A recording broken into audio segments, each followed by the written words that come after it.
QSR startup Biggies Burger says it's in advanced stage discussions with multiple venture capitals as the company hopes to close its Series A funding by September.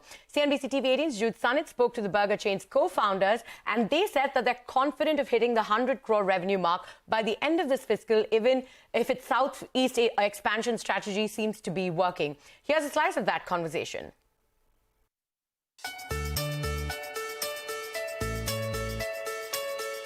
At this point of time, I thank to my consumers, to our franchises, to our esteemed team, that we are clocking a revenue of 62 to 65 CR per month, ARR, per year, and we are targeting to clock a 100 crore revenue by end of this year. And for that, I believe we have set up our expansion plan, and we are trying to thicken the clusters like Bangalore, Chennai.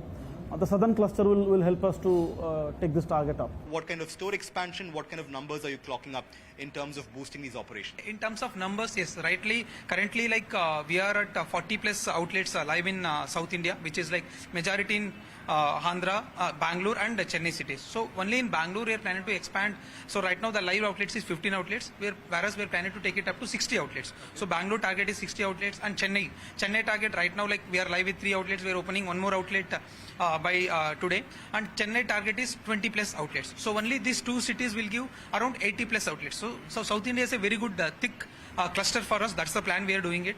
Right. Okay, so operational wise, yes, since our team is like really we have very good team out here, so operational also it will be very easy for us to operate in South India. So in terms of revenue itself, would you say the South is a major contributor? What percentage of your revenues does this region contribute really? Yeah, so South, like if I take 3 states of South India, because we are not yet present in Kerala. If we take Karnataka, Andhra Pradesh, Telangana and Tamil Nadu, it comes around like 70% of the business comes through these regions. So whereas we're planning to increase this to in next 1 year, whereas we're planning to increase this to 90%. Right. Yeah. No, let's talk funding, Biraja. You've been largely bootstrapped for the majority of your lifespan, but last year in September you netted seed funding of 5.5 crore rupees. What's the funding pipeline like? Will you now commit to getting more funds even as you chart these ambitious expansion plans? So, as is the roadmap, we have set 2028 to 30 to go public. So, we are in very advanced stage of the discussion with decent funds.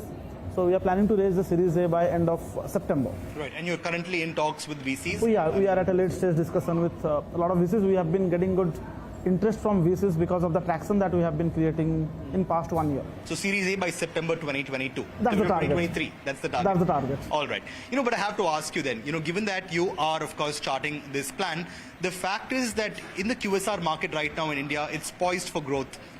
In fact, 20 to 25% growth year on year is what ICRA has forecast for the market itself. What are your growth plans really vis-a-vis the industry growth? Will you be growing at a faster rate? What kind of growth do you chart for yourself?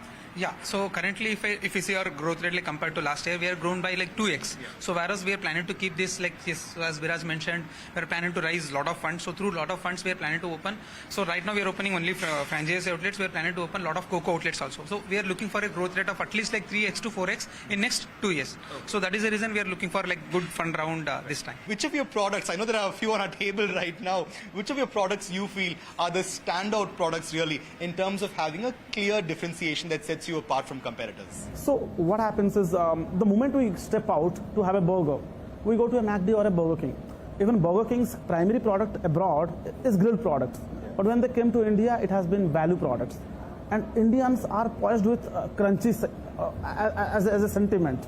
So we thought to leverage the authenticity of a burger.